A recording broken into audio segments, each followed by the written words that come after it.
The interesting thing about the Community Foundation, we have a strong investment policy that we stick to. It's 60% equity and 40% fixed income, but we really follow our investment policy and try not to go with our emotions. We implemented a new spending policy last year that's based on a 3.5% average of our assets.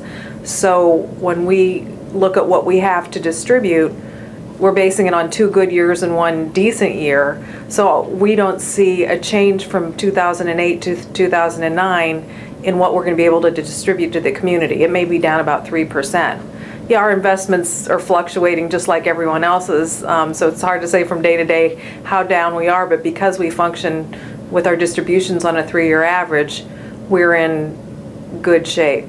What about as far as donations? Are those down, and are you needing to do anything different to attract new donors? You know, it's interesting. We have a support fund where we encourage the community to make contributions to the Youngstown Foundation for a list of designated local nonprofit organizations. When they make those contributions through the Youngstown Foundation, we'll add a 5% amount match onto what they contributed.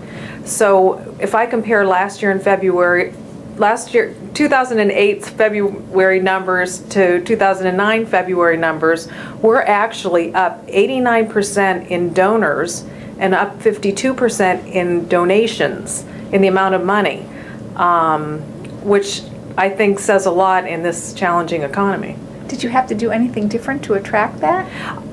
Quite honestly, we've done increased marketing in the past year for the support fund program, and I think that's paid off. In fact, we had a full-page ad in the Business Journal. What about as far as demand for help from the foundation?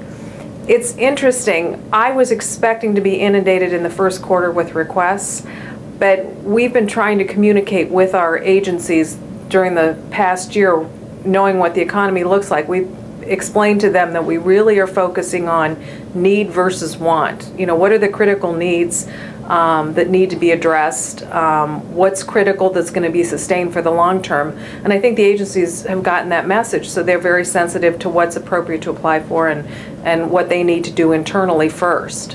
What are the critical needs at this point? Well, I would think the obvious of feeding people, making sure they have roofs over their heads, looking at job creation to help people to be employed. Have you implemented any new programs or targeted any specific organizations to help provide more critical funding? We are introducing a new crisis assistance monies that the distribution committee has approved, so that if a nonprofit has an immediate need that affects their ability to provide their services to their clients, we will help them address the need.